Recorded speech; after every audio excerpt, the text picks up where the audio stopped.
Су ресурстары маркетинг жауапкершілігі шектеулі серіктестігінің теңгеріміндегі су құбыр жүйелерінің ұзындығы 1890 километрді құрайды. Бұл тек құбырларда ғана емес, сонымен қатар күрделі жүйе, оның ішінде клапандар, қысымды реттегіштер, су есептегіштері және шығын өлшегіштер, механизмдер, құрылғылар мен есепке алу аспаптары, арнайы жерасты камераларында да бар болады.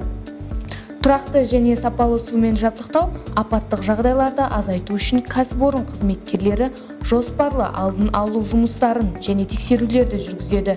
Үлкен диаметрлі су құбырларына ерекше назар аударылады. Шымкентте су құбыры жүйелерінің тозуы 50%-дан төмен. Қаланың үздіксіз сумен қамтамасыз ету үшін су ресурстары маркетинг жауапкершілігі шектеулі серіктестігінде ең озық технологиялар қолданылады.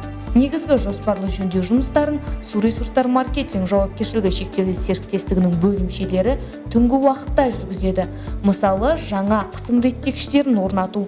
Бұл үшін су өшіріледі, содан кейін магистралдық су құбырын жөндеу жұмысына кіріседі. Қысым реттегіші жүйеде судың қажетті қысымын екі режимде ұстауға мүмкіндік береді: түнгі және күндізгі. Компания өз қызметінде осы заманауи құрылғыларды кеңінен қолданады.